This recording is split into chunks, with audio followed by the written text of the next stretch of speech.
Hallelujah. सब थोड़ा जोर से कहेंगे हालेलुया। और परमेश्वर के नाम को हम धन्यवाद देते हैं कि आज फिर से एक बार प्रभु हम सबको यहाँ लेकर आया। और आइए थोड़े समय के लिए हम परमेश्वर के वचन की तरफ जाएंगे और बाइबल में से हम अय्यूब की पुस्तक को खोलेंगे, उसका पहला अध्याय। ठीक है, पहले भी हमने इसको एक दो बार पढ़ा है और आज एक बार फिर से हम कुछ चीजों को इसमें से देखेंगे। ठीक है, और देखेंगे कि परमेश्वर जो है आज इस वचन के द्वारा हमसे क्या बोलता है और क्या बात करता है।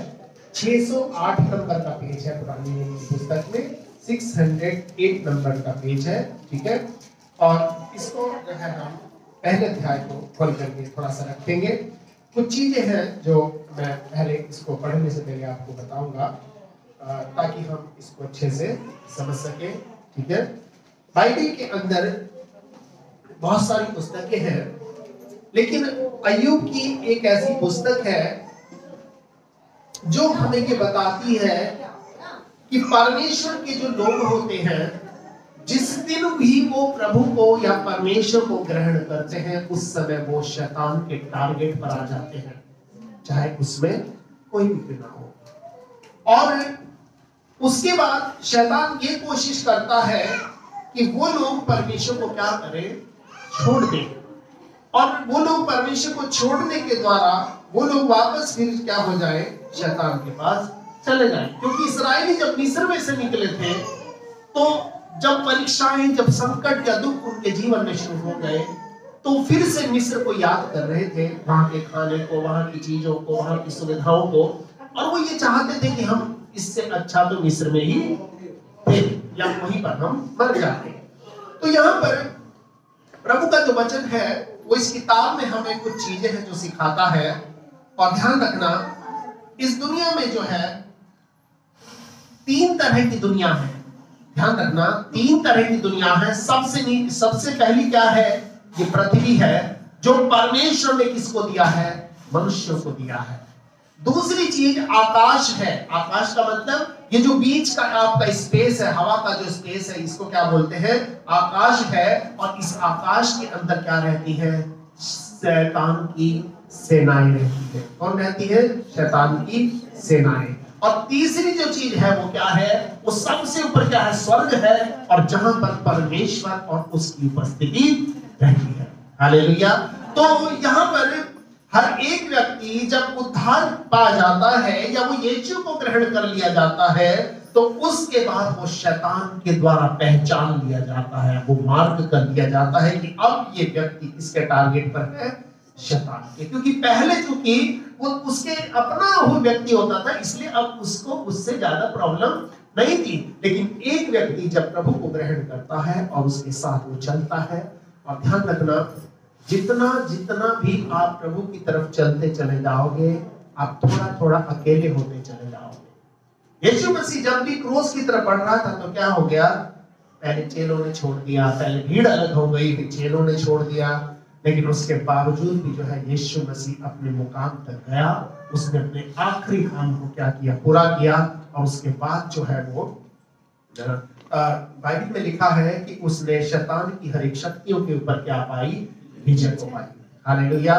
तो हम सब लोग जो है एक युद्ध के मैदान में हैं, और हम सब जो लोग हैं, इन 3 चीजों को हमें आज समझना है।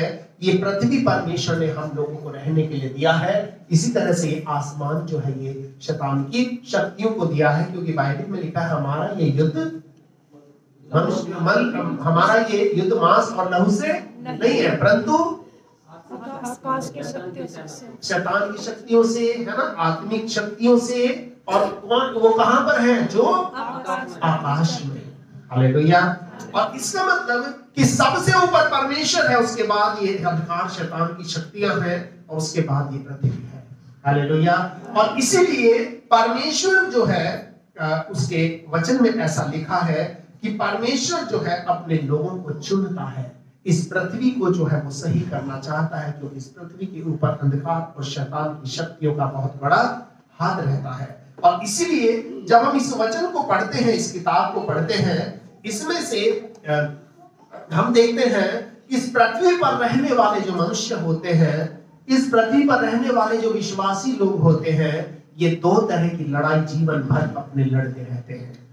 दो तरह की लड़ाई जीवन भर लड़ना है, एक तो अंदर की लड़ाई और एक बाहर की लड़ाई। ठीक है, तो यहाँ पर प्रभु के वचन के अंदर जब हम इस बात को पढ़ते हैं तो कुछ चीजें हैं जो हम यहाँ पर थोड़ा सा पढ़ेंगे। इसमें लिखा है एक व्यक्ति के बारे में, और इस व्यक्ति का नाम क्या है? अय्यूब इसका नाम है। और बाइबल बताती है कि पहले वचन में कि ऊज देश में अय्यूब नाम एक पुरुष था। ठीक है, वो क्या था? खरा था। दूसरी बात सीधा था, और तीसरी बात परमेश्वर का भय मानता था और बुराई से दूर रहता था। ठीक है, ये कुछ चीजें थी इसके जीवन में, चार बातें थी। खरा था मतलब साफ बोलता था, किसी को बुरा लगे या भला लगे। दूसरी बात सीधा था मतलब सही आदमी था। तीसरी बात परमेश्वर का डर मानता था, और चौथी बात बुराई से अलग रहता था। ठीक है, ये सब काम करता था। और वचन में ऐसा लिखा है कि थोड़ा सा हम देखते हैं कि वह व्यक्ति जो है पूर्वी देशों के लोगों में सबसे बड़ा व्यक्ति था, मतलब वो काफी धनवान व्यक्ति था। तीसरे वचन में लिखा है कि उसके 7,000 भेड़ बकरियां, 3,000 ऊंट, 500 जोड़ी बैल, 500 गधियां और बहुत से दास और दासियां थी। वरन उसके पास इतनी संपत्ति थी कि पूर्वी देशों के लोगों में वो सबसे बड़ा था। हालेलुया। और इसी तरह से क्योंकि वो परमेश्वर का भय मानता था, और इसीलिए इसके पूरे परिवार के अंदर क्या हो, आनंद और खुशी से सब कुछ होता रहता था। लेकिन उसी समय क्या हुआ, ये सब परिवार में सब कुछ ठीक ठाक चल रहा था। ठीक है, और सब कुछ बढ़िया चलते हुए क्या हुआ, एक स्वर्ग के अंदर मीटिंग हो रही है। छठे वचन में क्या लिखा है? एक मीटिंग हो रही है। कहां पर? स्वर्ग में। और क्या लिखा है इसमें? एक दिन यहोवा परमेश्वर के पुत्र उसके सामने क्या हुए? उपस्थित हुए, और उनके बीच शैतान भी आया। इसका मतलब शैतान जो है ये परमेश्वर की सभा में जा सकता है। शैतान कहां जा सकता है? परमेश्वर की सभा में जा सकता है, क्योंकि इसको भी किसने बनाया है? परमेश्वर ने बनाया है। बात समझे? इसका मतलब कि इस दुनिया में शैतान इसलिए है ताकि लोग परमेश्वर को पहचाने। अंधेरा इसलिए बनाया जाता है कि लोग रोशनी की कीमत समझ सके, और रोशनी को इसलिए बताया जाता है कि लोग अंधेरे की कीमत समझ सके। और दोनों ही इंसान के लिए क्या है? बहुत जरूरी है। और इसीलिए यहां पर शैतान भी क्या हुआ, उनके बीच में आया, और यहोवा ने क्या किया? शैतान से पूछा कि भाई तू कहां से आ रहा है? हाँ, आगे क्या लिखा है? उसने परमेश्वर के पुत्रों से नहीं पूछा तुम कहां थे, क्या क्या किया, लेकिन किससे पूछा? शैतान से पूछा कि अगर आज ये आया है तो किसी काम से आया होगा, ये बिना मतलब के किसी के पास नहीं जाता। हालेलुया। शैतान जब भी आपके जीवन में आता है, या जब भी कोई काम वो करता है, वो किसी पर्पस से करता है, वो बेकार आपके पास नहीं आता। कई बार लोग कहते हैं कि हमें ये सपना दिखता है, हमें ये दिखता है, इसलिए दिखता है क्योंकि आपके साथ कुछ ऐसा हो रहा है जिसका एक मकसद है। हालेलुया। और इसीलिए आगे इसमें लिखा है, थोड़ा पढ़ेंगे। शैतान ने यहोवा को उत्तर दिया, हाँ, पृथ्वी पर इधर उधर घूमते फिरते हाँ, और डोलते डोलते आया हूँ। हाँ, यहोवा ने शैतान से पूछा, हाँ, क्या तूने मेरे दास अय्यूब पर ध्यान दिया है? क्योंकि उसके तुल्य खरा और सीधा और मेरा भय मानने वाला और बुराई से दूर रहने वाला मनुष्य और कोई है ही नहीं। हाँ, अच्छा, जो ये था, इस बात की गवाही कौन दे रहा है? परमेश्वर। इस बात की गवाही परमेश्वर दे रहा है। ध्यान रखना, आज कई बार हम लोगों को कुछ अलग दिखाई दे सकते हैं, हम लोगों की नजरों में कुछ हो सकते हैं, पर ध्यान रखना आपको परमेश्वर की नजरों में अच्छा होना है। ठीक है, क्योंकि लोग आप कुछ भी करेंगे तब भी बोलेंगे, और जब कुछ नहीं करेंगे तब भी बोलेंगे। ठीक है, और इसीलिए यहाँ प्रभु का जो वचन है हमें इस बात को बताता है कि वो खरा था, सीधा था, परमेश्वर का भय मानता था और बुराई से दूर रहता था। ठीक है, आगे क्या लिखा है? शैतान ने यहोवा को उत्तर दिया, हाँ, क्या अय्यूब परमेश्वर का भय बिना लाभ के मानता है? हाँ। अब शैतान क्या कह रहा है? परमेश्वर कह रहा है कि भाई बहुत अच्छा है, लेकिन शैतान क्या कर रहा है? दोष लगा रहा है कि भाई ठीक है वो बहुत अच्छा है, पर ऐसे थोड़ा ही है, क्योंकि तूने उसको फायदा पहुंचाया है, बिना फायदे के वो तो उसको अच्छा थोड़ी बोल रहा है, या वो अच्छा थोड़ी है। आज सबके पास अगर बहुत अच्छा पैसा हो, बहुत अच्छा धन दौलत हो, तो उसको सभी लोग क्या कहेंगे? अच्छा कहेंगे, ठीक है। लेकिन उसको वो चीज मिला कहां से, ये चीज कोई भी नहीं जानता, क्योंकि वो सीधा था, खरा था और परमेश्वर का भय मानता था, बुराई से दूर रहता था। ये 4 बातें उसके जीवन में थी, इसलिए उसका घर आशीषों से भर गया था। हालेलुया। आज ये 4 चीजें अगर आपके और मेरे जीवन में होंगी तो हमारा घर आशीषों से भर जाएगा। हाँ, आगे क्या लिखा है? शैतान कह रहा है क्या वो बिना मतलब के, बिना किसी फायदे के परमेश्वर तेरे भय को मानता है? और ध्यान रखना, बाइबल में यीशु ने कहा थोमा से कि धन्य है वे, तूने तो देख करके विश्वास किया, पर धन्य वे हैं जिन्होंने बिना देखे विश्वास किया। हालेलुया। आज आप और मुझको जो है परमेश्वर के ऊपर विश्वास करना है, इसलिए नहीं कि हम आज अच्छे हैं, पर प्रभु से कहें कि प्रभु आज दुख में है तो भी तेरा धन्यवाद है, आज अगर परेशानी है तो भी तेरा धन्यवाद हो, क्योंकि सुख में तो सब प्रभु को धन्यवाद देते हैं। कुछ ऐसे भी होने चाहिए जो दुख में भी कहें प्रभु तूने दिया और तूने लिया, तेरा ही नाम। हालेलुया। और इसीलिए यहाँ पर क्या लिखा है? क्या तूने, हाँ, क्या तूने उसकी और उसके घर की। अच्छा, यहाँ बहुत ध्यान से पढ़ेंगे। परमेश्वर ने उसको कुछ दे रखा था जो शैतान उसको छू नहीं पा रहा था, और वो क्या था? पहली बात, क्या तूने उसकी और उसके घर की और उसके घर की और जो कुछ उसका है उसके चारों ओर बाड़ा नहीं बांधा। उसके चारों तरफ तूने बाड़ा नहीं बांध रखा। बाड़ा का मतलब कि बिना तेरी मर्जी के कोई उसके अंदर घुस भी नहीं सकता। हालेलुया। और बाइबल में लिखा है कि जो बाड़े को तोड़ेगा उसको सांप डसेगा। ठीक है, जो बाड़ा तोड़ता है उसको क्या? सांप डसेगा। कि शैतान कहाँ है? बाड़े के पीछे खड़ा है। और ये बाड़ा क्या है? ये परमेश्वर की सुरक्षा की बाउंड्री है, जो परमेश्वर ने जो कुछ आपका, जो आपके घर की और जो भी कुछ आपका है उसके चारों तरफ क्या नहीं बांधा? बाड़ा नहीं बांध रखा। अब अय्यूब का क्या था? उसका अपना जीवन था। अय्यूब का क्या था? उसके घर के चारों तरफ परमेश्वर की सुरक्षा रहती थी, क्योंकि उसका वायदा है कि वो अपने दूतों को तेरे लिए आज्ञा देगा कि जहां कहीं तू जाए वो तेरी रक्षा करे। इसके जानवर जो है मैदान में भी जाते थे, वहां पर भी प्रभु की सुरक्षा का हाथ उनके ऊपर रहता था और सब कुछ जो है बढ़िया चल रहा था। लेकिन आगे क्या लिखा है? क्यों तूने उसके चारों तरफ बाड़ा नहीं बांधा? तूने तो उसके काम पर आशीष दी है और उसकी संपत्ति देश भर में फैल गई है। इसका मतलब आज इंसान के पास संपत्ति होना जो है ये भी परमेश्वर की ओर से आशीष होती है। हालेलुया। और ये संपत्ति कैसी है? ये फैल गई है। लिखा है ये देश भर में फैल गई है। आगे क्या लिखा है? परंतु अब अपना हाथ बढ़ाकर जो उसका है, हाँ, उसे छू, हाँ, तब वह तेरे मुंह पर तेरी निंदा करेगा। हाँ, तू एक काम कर, ये जो कुछ तूने दिया है एक बार से ले ले जरा, फिर देखते हैं कि वो तेरी बुराई कितनी ज्यादा करता है। ठीक है, आज दुनिया में अगर आप एक भिखारी को 10 रुपए रोज दोगे वो बहुत खुश रहेगा। एक दिन अगर आप उसको नहीं दोगे, आपके मुंह पर वो आपको गाली दे करके जाएगा। समझ रहे हो? इंसान का जो नेचर है, इंसान का जो वो है, वो ये है कि जब तक उसको फायदा मिल रहा है तब तक आप उसके अपने हो। जिस दिन फायदा मिलना बंद हो जाएगा उस दिन आप उसके किसी काम के नहीं हो। और इसीलिए हम इस दुनिया में भी देखते हैं आज तक, जब तक माँ बाप से बच्चों को फायदा होता है, जब तक वो माताजी है, पिताजी है, और जब फायदा बंद हो जाता है फिर वो क्या है? मम्मी है। मम्मी का मतलब एक मुर्दा लाश, और डैड का मतलब मरा हुआ है, जिसका कोई भी उनको फायदा नहीं है। आज बहुत सारे लोग ऐसे हैं, आपको मैंने पहले भी बताया है, आप अगर इधर गांव में चल जाओगे, जो पुराने बूढ़े हैं उनकी खाटे बाहर बिछी है, 10 समाज लगाते हैं तब जाके एक बार कोई पानी ला के देता है। वो लोग हैं जिन्होंने अपनी सारी धन को, संपत्ति को अपने बच्चों के नाम कर दिया, आज उनके बच्चों के पास टाइम नहीं, हो बड़ी बड़ी अच्छी अच्छी गाड़ियों में घूमते हैं।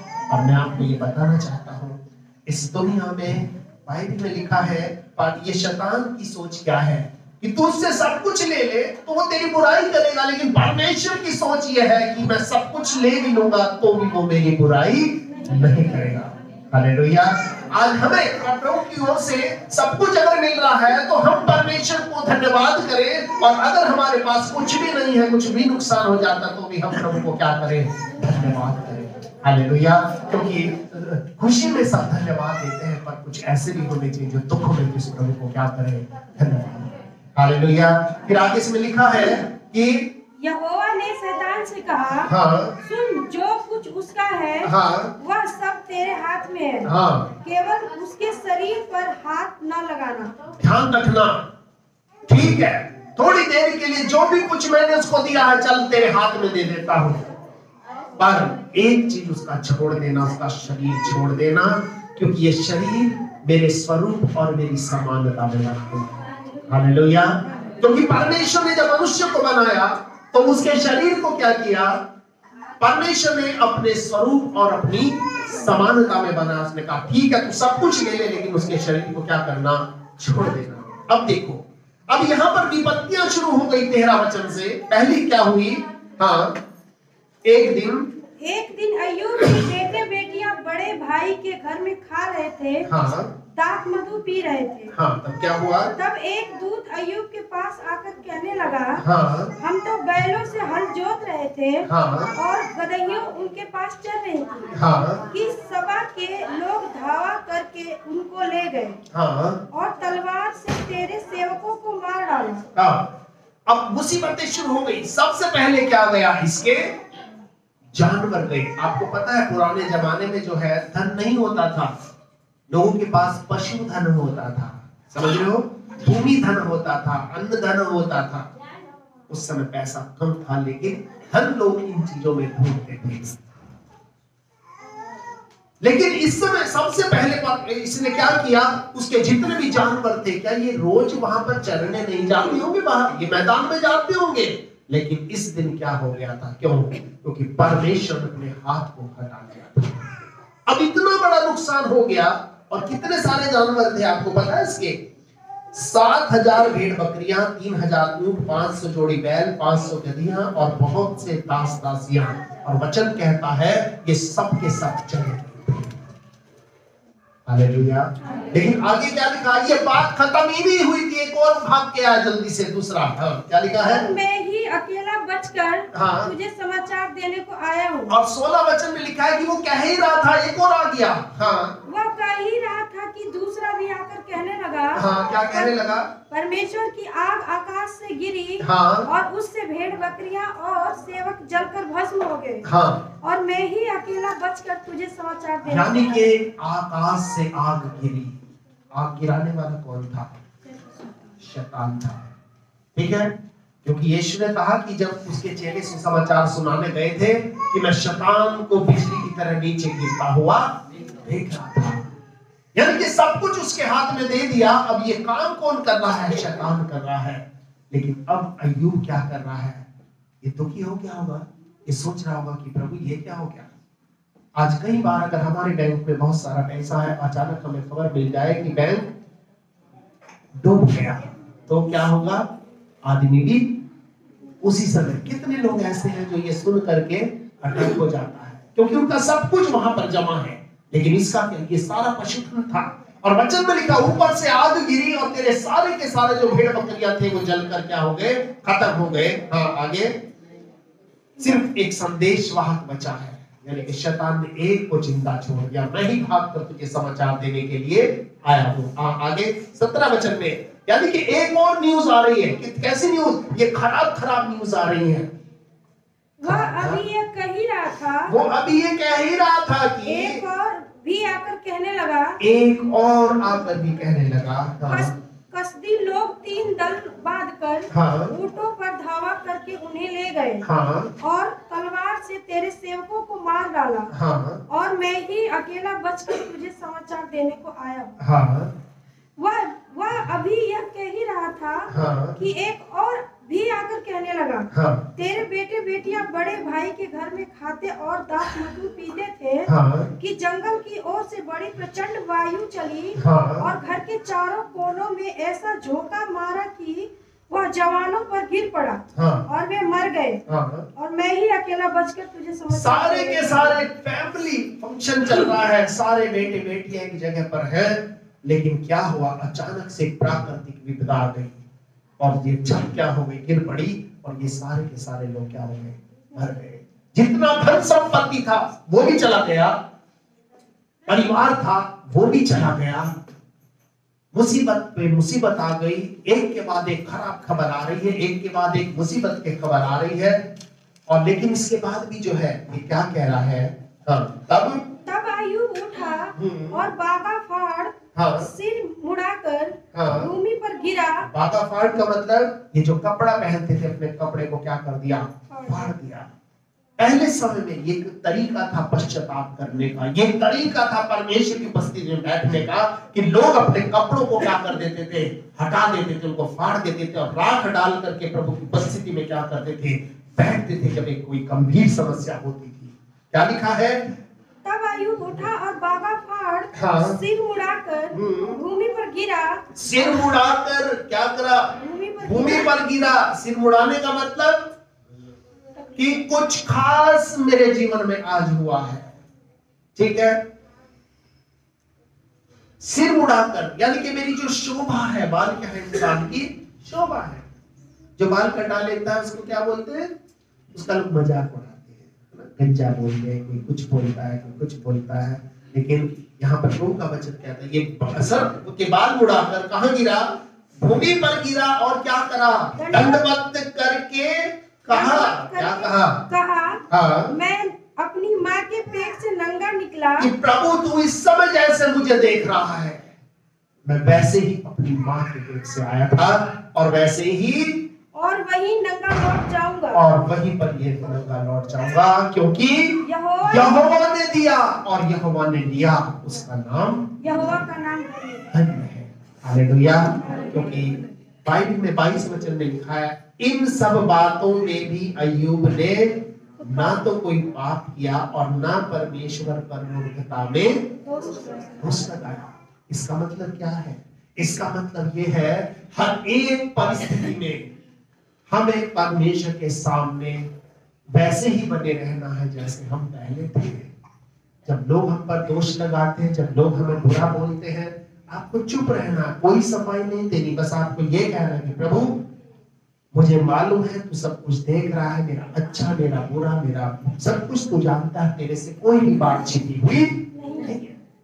और इसलिए परमेश्वर के सामने जब आप बैठोगे, कोई भी मुसीबत आ जाए, कोई भी दुख आ जाए, कोई भी तकलीफ आए, आपको घबराना नहीं है, आपको बस इतना बोलना है कि प्रभु तूने दिया और तूने लिया, तेरा नाम।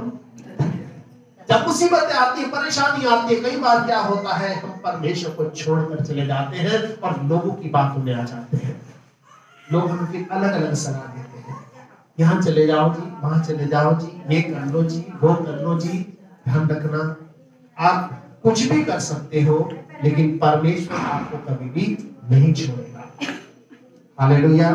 और आगे इसमें लिखा है, एक और फिर मीटिंग हुई, स्वर्ग में दूसरी मीटिंग हो रही है। पहली मीटिंग हो चुकी, अब एक और हो रही है। हाँ, दूसरा अध्याय पहला वचन पढ़ेंगे। क्या लिखा है, फिर एक और दिन हाँ, यहोवा परमेश्वर के पुत्र उसके सामने उपस्थित हुए, हाँ, और उनके बीच शैतान भी उनके सामने उपस्थित हुआ। हाँ, आगे यहोवा ने शैतान से पूछा, हाँ, तू कहाँ से आता है? हाँ, शैतान ने यहोवा को उत्तर दिया, हाँ, इधर उधर घूमते फिरते डोलते और डालते आया हूँ। हाँ, यहोवा ने शैतान से पूछा, क्या तूने मेरे दास अय्यूब पर ध्यान दिया है, कि पृथ्वी पर उसके तुल्य खरा और सीधा और मेरा भय मानने वाला, बुराई से दूर रहने वाला मनुष्य और कोई नहीं है। हाँ, यद्यपि तूने मुझे बिना कारण उसका सत्यानाश करने को उभारा, हाँ, तो भी वह अब तक अपनी खराई पर क्या है, बना हुआ है। अब शैतान का आखिरी हथियार था इसके शरीर के ऊपर हाथ को मारना, और वो क्या कह रहा है, हाँ, शैतान ने यहोवा को उत्तर दिया, खाल के बदले खाल, परंतु प्राण के बदले मनुष्य अपना सब कुछ दे देता है। इसलिए केवल अपना हाथ बढ़ाकर उसकी हड्डियां और मांस छू, तब वह तेरे मुंह पर तेरी निंदा करेगा। यहोवा ने शैतान से कहा, सुन, वह तेरे हाथ में है, केवल उसका प्राण छोड़ देना। चलो एक आखिरी बात तेरी मैं मान लेता हूँ, सुन, उसका मांस भी तेरा है और उसका हड्डी भी तेरे हाथ में देता हूँ, जो तुझे करना कर, लेकिन उसकी जान को बख्श देना, उसकी सांस को नहीं निकाल लेना। क्यों? क्योंकि उसके अंदर जो प्राण चलता है वो मेरी सांस है, ये वो आत्मा है। जब मैंने मनुष्य को बनाया था, उसके नथनों में मैंने जीवन का आत्मा फूंक दिया था। और आगे इस वचन के अंदर लिखा है, क्या लिखा है? तब शैतान यहोवा के सामने से निकला, और अय्यूब के पांव के तलवे से सिर के चोटी तक बड़े बड़े फोड़ों से पीड़ित किया। बड़े बड़े फोड़ों से क्या करा? पीड़ित किया। अब देखो, एक व्यक्ति, कितना सब कुछ इसके पास था, लिखा है ये उस जगह का सबसे धनी व्यक्ति था, लेकिन आज एक ऐसा समय आ पहुंचा था, आज इसके पास कुछ भी नहीं था। एक और था इसके पास। क्या आगे क्या लिखा है? तब अय्यूब खुजलाने के लिए एक ठीकरा लेकर राख पर बैठ गया। राख पर बैठ गया। क्या लेकर? ठीकरा।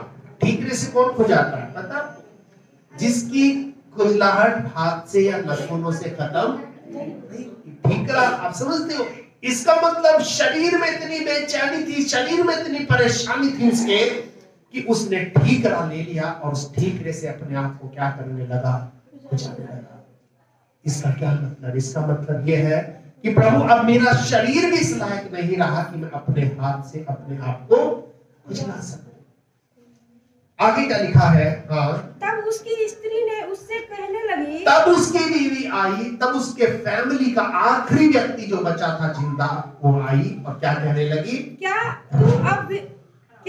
तू अब भी अपनी खराई पर बना है? कि क्या तू अब भी अपनी खराई पर बना है? बच्चे चले गए, परिवार तबाह हो गया, तेरा सब कुछ लूट गया, सब कुछ बर्बाद हो गया, तेरा शरीर भी खराब हो गया, तू किसी काम का नहीं रहा, अब बिल्कुल बेकार आदमी है। अब क्या कर तू?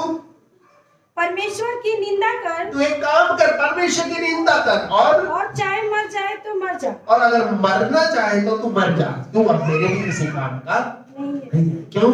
जब तक तेरे पास पैसा था, जब तक तेरे पास संपत्ति थी, जब तक तेरे पास धन था, दौलत था, परिवार था, फैमिली था, बच्चे, तब तक तू मुझे बहुत अच्छा लग रहा था, पर आज तेरे पास कुछ भी नहीं है, इसलिए अब तू मेरे से भी बेकार हो गया। तेरा जीना या मरना तेरे क्या है? बेकार है। इसलिए अब तू क्या कर?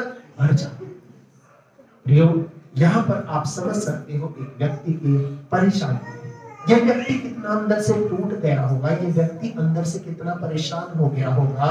और उसने उससे कहा, तू एक मूढ़ी स्त्री की सी बातें करती है। क्या हम जो परमेश्वर के हाथ से सुख लेते हैं, दुख न ले? क्या हम जो परमेश्वर के हाथ से सुख लेते हैं, दुख न ले? इन सब बातों में भी अय्यूब ने अपने मुंह से कोई पाप नहीं किया। इन सब बातों के बाद भी जो है, अय्यूब ने अपने मुंह से कोई पाप नहीं किया। तो यहाँ पर हम प्रभु के वचन के अंदर देखते हैं, इससे बड़ी परीक्षा एक इंसान के जीवन में क्या हो सकती है कि उसका सब कुछ खत्म होने के बाद भी वो कह रहा है कि मेरा परमेश्वर भला है। हालेलुया। आज आपके जीवन के अंदर कई बार थोड़ा सा दुख आता है तो सबसे पहला हम हाथ किस पर मारते हैं? चर्च पर मारते हैं। हम चर्च को छोड़ देते हैं। कई बार कोई मुसीबत आ जाती है, हम प्रभु की आराधना करना छोड़ देते हैं। कई बार कोई परेशानी ऐसी आ जाती है, हम लोग प्रार्थना करना छोड़ देते हैं, हम प्रभु को छोड़ देते हैं। और ध्यान रखना, अगर आप ऐसे वक्त में प्रभु को छोड़ दोगे तो शैतान को बहुत बड़ा मौका मिल जाएगा। फिर वो आपको जो है कई गुना ज्यादा करेगा, परेशान करेगा। आपकी परेशानियां, आपकी मुसीबतें इस बात की गवाह है कि ऐसे समय में आपने परमेश्वर को याद किया। हालेलुया। और आपको ऐसे समय में परमेश्वर को पुकारना है। ठीक है। हम एक भजन भी गाया था ना, कोई मुश्किल कोई आफत अब न सकती तोड़ मुझे, तूफानों से भी भिड़ जाऊंगा, तू जो देता जोर मुझे, तुझे देखता ताकत मुझे। इसका मतलब अय्यूब के पास कुछ भी नहीं था, लेकिन उसके आत्मा के अंदर एक विश्वास था, जिस परमेश्वर ने मुझे दिया है उसने लिया है, वही परमेश्वर मुझे फिर से इन सब चीजों को दोबारा दे सकता है। हालेलुया। आपके जीवन में अगर आज कोई नुकसान हो गया है, कोई परेशानी हो गई है, कोई दिक्कत हो गई, चाहे आपके फैमिली से रिलेटेड है, आपसे रिलेटेड है, किसी भी चीज से संबंधित है, आपको अपने विश्वास को प्रभु में बनाए रखना है। आपको परमेश्वर से सवाल नहीं करना है कि प्रभु मेरे साथ ऐसा क्यों हुआ। आपको प्रभु से कोई सवाल नहीं करना है, बस प्रभु से ये कहना है कि प्रभु मैं जैसा भी हूं, मैं अपने आप को नम्र और दीन करके तेरे सन्मुख लाता हूं, और तू ही है जो मेरे जीवन को आशीषित करेगा, मुझे अपनी बरकतों से भरेगा, और मेरे जीवन में जितनी भी चीजें हैं उनको तू क्या करेगा, दूर करेगा। अब एक और अच्छी बात, लास्ट के अध्याय में हम इसके आएंगे, 42 अध्याय में, आखिरी का अध्याय इसका 652 नंबर का पेज। इस अय्यूब की पुस्तक में अंदर बहुत सारी चीजें हुई, अंदर बहुत सारी बातें हुई। इसके 3 दोस्त थे। क्या थे इसके? 2-3 दोस्त थे, और ये सिर्फ मिलने आए, और ये दोस्त वो थे जो इसके पास आकर इसको मुसीबत और दुख के समय में तसल्ली देने के लिए आए थे। और जब ये दुख और मुसीबत के समय में इसको तसल्ली दे रहे थे, तो क्या हुआ, ये लोग भी जो है उसके दुख को देख करके परेशान हो गए, और इनमें से कुछ लोगों ने जो है क्या किया, परमेश्वर को बुरा भला बोल दिया, है ना। कई बार जब हम दुखी होते हैं, परेशान होते हैं, हमारा किसी से झगड़ा हो जाता है, जो हमारा प्रिय होता है, प्रेमी होता है, वो हमारे फेवर में आकर क्या बोलता है, जिससे हमारा झगड़ा होता है, वो उसको क्या एकदम भोला भला बोल देता है। इन दोस्तों ने भी परमेश्वर को कुछ बोल दिया, लेकिन इसने ये नहीं कहा कि हाँ भाई तुम सही कह रहे, परमेश्वर ने वास्तव में मेरे साथ गलत किया, देखो प्रभु मेरा क्या कर रहा है, प्रभु मेरा साथ नहीं दे रहा। इसने ऐसा कुछ नहीं किया। इसने बल्कि क्या किया, इसको ये खुद परेशान है, ठीक है, ये खुद दुखी है, लेकिन उसके बाद भी जो है ये दूसरों के लिए प्रार्थना कर रहा है। 10 वचन को पढ़ेंगे इसी अध्याय का। क्या लिखा है? जब अय्यूब ने अपने मित्रों के लिए प्रार्थना की। 1 मिनट, बड़े ध्यान से पढ़ना। अय्यूब अभी कैसी हालत में है? अब ये कहीं पुलपेट पे खड़ा है, ये अच्छे कपड़े पहने खड़ा है, ये किसी और अच्छे हालत में है? ये क्या ये दुआ करने की हालत में है? नहीं है, ये खुद मुसीबत में है, लेकिन उसके बाद भी दूसरों की मुसीबत के लिए खुदा के सामने ऐसे वक्त में भी खड़ा है। हालेलुया। आप भले कितनी मुसीबत में हो, दुख में हो, पीड़ा में हो, परेशानी में हो, आपको हमेशा ये याद रखना है, ना सिर्फ अपने लिए पर दूसरों के लिए भी आपको दुआ करना है। हालेलुया। जब क्या लिखा है? जब अय्यूब ने अपने मित्रों के लिए प्रार्थना की, तब यहोवा ने उसका सारा दुख दूर किया। तब यहोवा परमेश्वर ने उसका सारा दुख क्या कर दिया? दूर कर दिया। सारा दुख क्या था? सबसे पहले उसके शरीर को चंगा कर दिया। आगे क्या लिखा है? और जितना अय्यूब के पास पहले था, और जितना अय्यूब के पास पहले था, उसका दुगना यहोवा ने उसे दे दिया। उसका दुगना यहोवा ने उसको दे दिया। हालेलुया। थोड़ा जोर से बोलेंगे हालेलुया। जितना पहले था उससे दुगना उसको क्या कर दिया? दे दिया। क्यों दे दिया? क्योंकि इसने अपनी मुसीबत के समय में प्रभु को नहीं छोड़ा था। इसने अपनी मुसीबत के समय में अपने विश्वास को नहीं छोड़ा था। इसने अपने परेशानी के, अपने कष्टों के, अपने कलेशों के, यानी कि शरीर से भी बीमार है, मन से भी बीमार है, और हर तरह से ये परेशान है, इतना सब कुछ होने के बावजूद भी इसका विश्वास अपने प्रभु में बना रहा था। हालेलुया। और वचन में लिखा है दुगना हो गया। और क्या क्या दुगना हो गया? तब उसके सब भाई और सब बहनें, हाँ, और जितने पहले उसको जानते पहचानते थे, हाँ, उन सबों ने आकर उसके यहाँ उसके संग भोजन किया। हाँ, अब जितने भी उसके भाई बहनें, जितने भी उसको जान पहचानते थे, सब ने आकर, अब यहाँ क्या एक फंक्शन हो रहा है, अब यहाँ पर भी एक दावत हो रही है। और ये क्या? ये खुशी की, ये थैंक्सगिविंग की दावत है, ये धन्यवाद की एक ऐसी भोजन है, सबको इसने खुशी में बुलाया। आगे क्या लिखा है? और जितनी विपत्ति यहोवा ने उस पर डाली थी, हाँ, उस सब के विषय उन्होंने विलाप किया। हाँ, आगे? और उसे शांति दी। हाँ, और उसे एक सिक्का और सोने की एक बाली दी। से एक एक सिक्का बोलते हैं, अशर्फी को अशर्फी बोलते हैं। जैसे पहले समय में हम किसी को कुछ गिफ्ट देते थे तो उसको सोने का सिक्का देते थे, या कुछ उसके कान में वाली, या इस तरह से हम लोग गोल्ड चढ़ाते थे। ठीक है, तो ये सोना जो है ये हमारे विश्वास को दिखाता है। बाइबल में लिखा है तुम्हारा परखा हुआ विश्वास नाशमान सोने से भी अधिक मूल्यवान है। तो उसको ये सब चीज दिया, और क्या लिखा है आगे, यहोवा ने अय्यूब के बाद के दिनों में उसके पहले के दिनों से अधिक आशीष दी। बाद के दिनों में पहले के दिनों से अधिक आशीष दी। हाँ, आगे, और उसके 14,000 भेड़ बकरियां, पहले कितनी थी? 7, अब कितनी हो गई? 14,000 भेड़ बकरियां, और 6,000 ऊंट, और पहले कितने थे? 3,000 थे, अब कितने हो गए?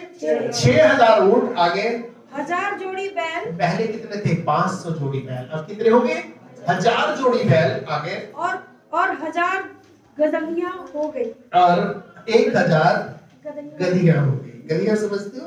पहले जमाने में जो ट्रांसपोर्ट के साधन होते थे, लोगों के पास बाइकें नहीं होती थी, मोटरसाइकिलें नहीं होती थी, तो लोग जब यात्रा करते थे तो गधी जो होती थी या गधे होते थे, उनके ऊपर बैठ करके वो यात्रा किया करते थे। ठीक है, तो यीशु मसीह की जब दुनिया में पैदा होने वाला था तो वो कहां पर बैठकर यात्रा कर रहे थे? गधे पर बैठकर यात्रा कर रहे। जब यीशु मसीह यरूशलेम में प्रवेश किया तो भी उसने किस पर बैठकर यात्रा करी? गधे पर बैठकर। क्यों? क्योंकि उस समय ये एक मीन्स ऑफ ट्रांसपोर्टेशन होता था, यातायात का एक साधन होता था। ठीक है, और इसीलिए उसके अब कितनी हो गई? 6,000 गधियां हो गई, और क्या लिखा है उसके? 14,000 भेड़ बकरियां, 6,000 ऊंट, हाँ, और 1,000 जोड़ी बैल, हाँ, और 1,000 गदहियां हो गई। हाँ, आगे, और उसके 7 बेटे और 3 बेटियां भी उत्पन्न हुई, और इनमें से उसने जेठी का नाम यमीमा, दूसरी का कसिया, तीसरी का केरेंतुन रखा। और उस देश में ऐसी स्त्रियां कहीं नहीं थी जो अय्यूब की बेटियों के समान। इसका मतलब ये क्या था? ये परमेश्वर की आशीष थी। हालेलुया। और इसलिए हम परमेश्वर के वचन में लिखा है कि 16 वचन में, इसके बाद अय्यूब 140 वर्ष जीवित रहा। मतलब किसके बाद? इस घटना के बाद कितने साल जीवित रहा? 140 साल और जिंदा रहा। इसका मतलब कई बार लोगों के पास होता तो बहुत है, लेकिन उसको बरतने के लिए उसके पास टाइम नहीं होता। कई बार लोग पूरा उम्र तक मेहनत करते हैं और बुढ़ापे में जो है वो थोड़ा अपने लिए खड़ा कर लेते हैं, लेकिन जब उससे सुख उठाने की बात आती है ना, तो शरीर इस लायक रहता और न ही मन इस लायक रहता है। और लेकिन परमेश्वर ने जो है इसको ये सब कुछ दिया, इसके साथ साथ इसको बल दिया, सामर्थ्य दिया, और इसकी उम्र को क्या कर दिया? बढ़ा दिया। प्रियो, आज प्रभु का जो वचन है वो हमसे एक बात को बताता है, इस संसार के अंदर आपके साथ चाहे अच्छा हो रहा है या बुरा हो रहा है, आपको हर बात के लिए प्रभु को क्या करना है? धन्यवाद। और प्रभु से कहें कि प्रभु मैं तेरा धन्यवाद करता हूं। और ध्यान रखना, 4 चीजें अगर हमारे अंदर होंगी तो हमारे जीवन में कभी भी धन संपत्ति की, किसी चीज की कोई कमी नहीं होगी। धन हो चाहे संपत्ति, किसी भी चीज की कोई कमी नहीं हो। पहली बात, खराई होगी, साफ बोलना है, किसी को बुरा लगे तो लगे, सीधा रहना है। तीसरी बात, परमेश्वर का डर मानना है। और चौथी बात क्या है? बुराई से दूर रहना है। बुराई का मतलब, कई बार हम दूसरों के बारे में सुनना बहुत पसंद करते हैं। वो क्या कर रहा है, उसके घर में क्या हो रहा है, उसके साथ क्या हो रहा है, वो क्या कर रहा है। हमने सिर्फ अपने से और प्रभु से मतलब रखना है, अपनी परिस्थिति, अपने परिवार से मतलब रखना है। हमें दूसरों के मामले में नहीं बढ़ना है, क्योंकि परमेश्वर ने हर एक व्यक्ति को अलग प्रकार से बनाया है। कोई भी व्यक्ति आपके हिसाब से दुनिया में नहीं चल सकता, कोई भी व्यक्ति आपके हिसाब से दुनिया में काम नहीं करता। सबका अपना अपना शरीर है, सबकी अपनी अपनी परिस्थितियां हैं, सबकी अपनी अपनी व्यवस्था है, और हर एक व्यक्ति कौन अपने परिवार को लेकर कैसे चल रहा है ये उसी को पता है। लेकिन आपको क्या करना है? आपको अपने परमेश्वर के साथ जुड़े रहना है, और ये बात समझनी है कि पृथ्वी आपको परमेश्वर ने रहने के लिए दी है, और इस पृथ्वी के ऊपर ये जितना आसमान हवा का एरिया है, ये शैतान की शक्तियों का एरिया है, और उसके ऊपर क्या है? स्वर्ग है, जहां हमारा परमेश्वर रहता है। तो इस दुनिया में अगर अच्छा है तो बुरा भी है, और बुरा है तो अच्छा है। और बुराई इसलिए होती है ताकि लोग अच्छाई को पहचान सके, और गलत चीज ऐसी इसलिए होती है ताकि लोग सही चीजों का पता कर सके। ठीक है, और इसीलिए यहाँ प्रभु का जो वचन है वो हमें इस बात को बताता है कि जिस दिन भी आप उद्धार पाते हो, प्रभु यीशु को ग्रहण करते हो, तो उस समय आप शैतान के टारगेट पर आ जाते हो। आप उसके क्या बन जाते हो? दुश्मन बन जाते हो। और इसलिए आपको क्या करना है? हर परिस्थिति में अपने परमेश्वर को धन्यवाद करना है। चाहे दुख है तो भी धन्यवाद करो, बुखार है तो भी धन्यवाद करो, कोई भी बात हो उसके लिए धन्यवाद करो, क्योंकि आप अगर प्रभु के हो तो आपका सब कुछ प्रभु का है। आपका दुख, आपकी परेशानी, आपकी जरूरतें, आपकी हर एक चीज जो है किसकी है? परमेश्वर की है। और परमेश्वर इस वचन के द्वारा हम सबको बहुत आशीष दे। आइए हम सब लोग थोड़े समय के लिए अपनी अपनी आंखों को बंद करेंगे और अपने सर्वशक्तिमान प्रभु के सामने अपने सर को झुकाएंगे और हम लोग इस समय प्रार्थना करेंगे। हमारे सर्वशक्तिमान जीवित और पवित्र परमेश्वर, हम आपके नाम को धन्यवाद देते हैं आज इस अच्छे अवसर के लिए। प्रभु आज बहुत सारे लोग दुनिया में हैं जो आज तेरे भवन में नहीं आ सके। बहुत लोग ऐसे हैं जिनको प्रभु तूने नहीं चाहा कि वो आए, पर कितनों तूने चाहा कि आज तेरी आशीष को यहाँ से लेकर के जा सके। क्योंकि प्रभु जब तेरे चरणों में हम आते हैं, जब तेरी उपस्थिति में हम आते हैं, तो हमारे जीवन को अपनी आशीषों से भर देता है। प्रभु जी पिता परमेश्वर, तेरे साथ बिताया हुआ कोई भी पल, कोई भी वक्त कभी भी बेकार नहीं जाता।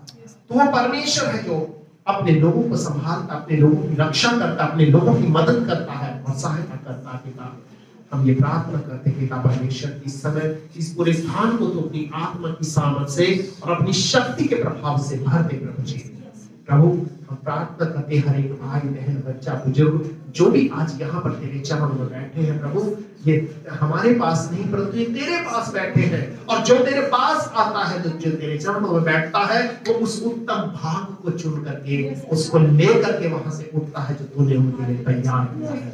हाँ पिता, आज वो उत्तम भाग कौन सा है जो मरियम ने चुना था? आज इनके जीवन में उत्तम भाग क्या है? कौन सी इनकी सबसे ज्यादा जरूरत है? प्रभु वो हम नहीं जानते, तू जानता है। पिता इनके जीवन, इनके परिवार को तू अपनी आशीषों से भर दे। प्रभु जी इनके जीवन में तू महान कार्यों को प्रकट कर और अपनी बरकतों को उनके जीवन में दे के बड़ी आशीष दे।